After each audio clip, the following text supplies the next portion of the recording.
Mesdames et messieurs, ici Chad sur la chaîne secondaire Série Chad, le Phénix, pour vous parler des spoilers du chapitre 1128 de One Piece. Encore une fois, des informations à prendre avec des pincettes, il n'y a pas les dessins et compagnie. Mais bon, c'est vrai que là, en fait, c'est un début d'arc. Donc normalement, on ne devrait pas avoir d'informations folles, vu que c'est plus de la mise en place qu'autre chose. Il y a la grosse théorie comme quoi tout ça ne serait qu'un rêve à cause des petites erreurs lors du chapitre précédent. On le verra bien. Est-ce qu'on va rentrer encore une fois sur cette piste?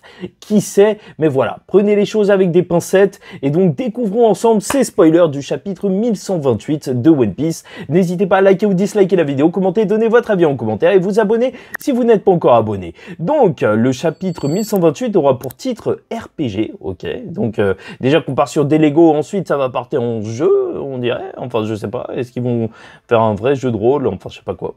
L'équipage du chapeau de paille arrive, mais dans ce qu'elle croit être un village de géants, mais découvre que les habitants ne sont pas du tout des géants, mais des humains ordinaires. Ah, ok, déjà, il y avait des gens qui en parlaient, parce que vu que, en fait, représenter des géants, ça peut être un petit peu particulier, vu qu'on avait les personnages qui avaient l'air plus petit en fait dans le village de géants où il y avait des abeilles qui étaient tombées, bah, peut-être que c'était un effet en fait par rapport au fait que les géants étaient loin, mais non, apparemment c'est vraiment qu'ils sont petits. Ok, très mystérieux. Le royaume tout entier se révèle être une illusion. Ok, d'accord, ok, on est vraiment sur une illusion. C'est juste un petit coffret à l'intérieur d'une pièce énorme. Le géant qui a créé cette boîte à jouets est connu sous le nom de Dieu Soleil. Ok, c'est un truc de ouf là. Est-ce qu'on a un autre peuple de mini-personnes? Enfin, mini-personnes, est-ce qu'ils sont vraiment mini? Non, en fait, c'est des humains ordinaires.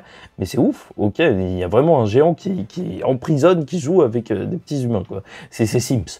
L'équipage casse un mur et trouve Chopper à l'extérieur, ok. Le dieu soleil entre dans la pièce, un énorme géant avec un crâne de cerf sur la tête. Ah ouais, je sais pas si ça va être Loki ou autre chose, le roi des géants, retrouvant l'équipage du chapeau de paille au milieu de leur tentative d'évasion.